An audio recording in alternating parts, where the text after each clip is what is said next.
Dieu parle encore à travers l'histoire, les temps et les hommes.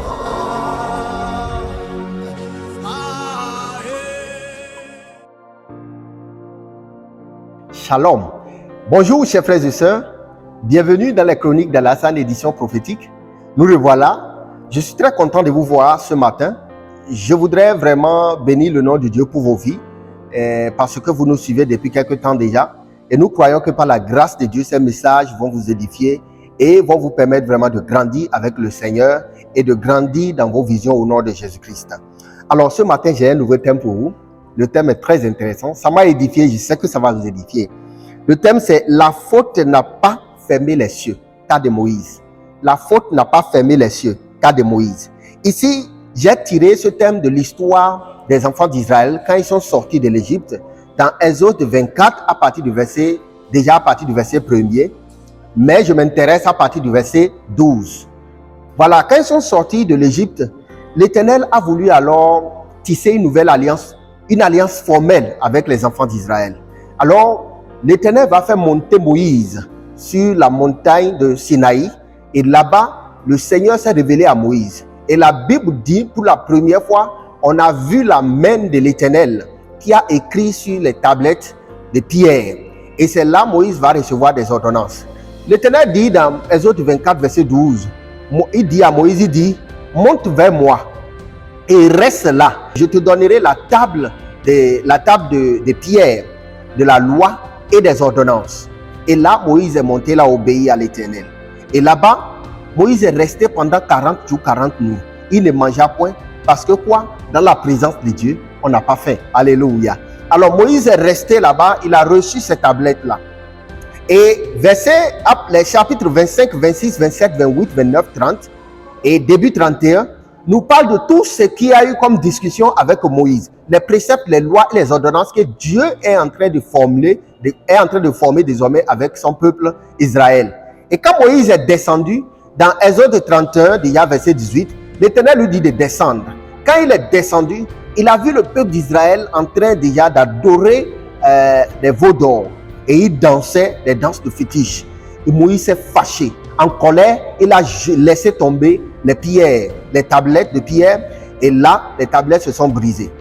Et l'histoire a continué. Moïse a demandé pardon à l'Éternel. Il a recherché la face de l'Éternel. Le Seigneur l'a pardonné.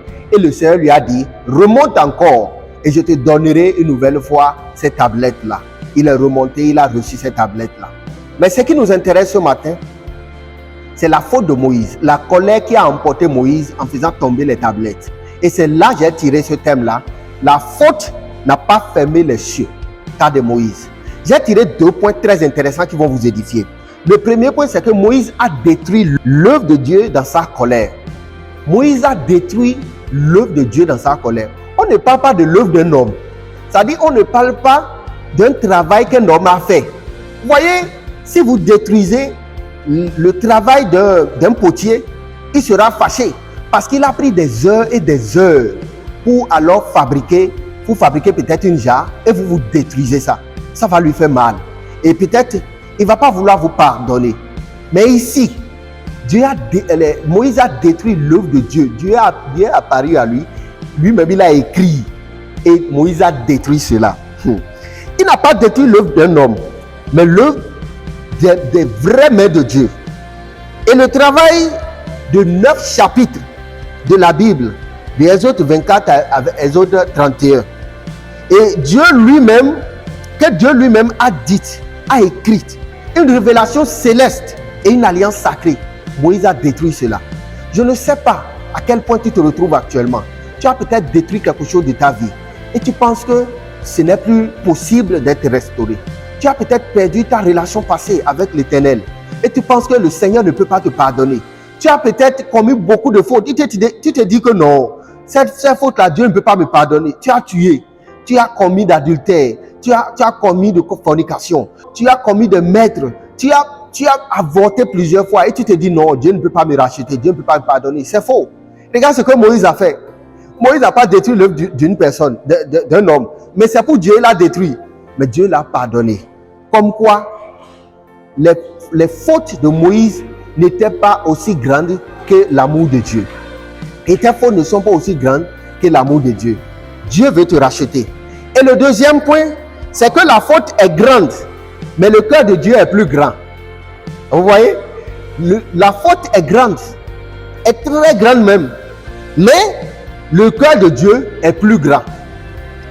Ici, dans Exode 34, verset 1, Dieu rappelle Moïse vers lui et Dieu lui dit, reviens, on va écrire l'alliance de nouveau.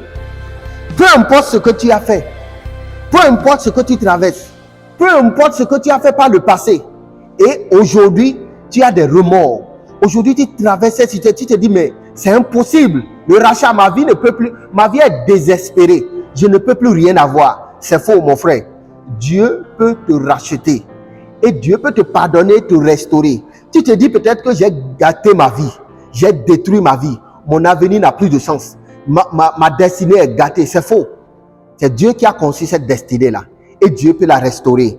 Et c'est pourquoi je t'appelle, viens à l'Éternel ce matin et Dieu va te restaurer. Et comme Moïse, je prie ce matin que ta faute ne dépasse pas l'amour de Dieu. Et d'ailleurs, ça ne dépasse pas l'amour de Dieu. Je prie que le Seigneur mette en toi cette lumière-là pour que tu voies que son amour est plus grand que ta faute au nom de Jésus-Christ.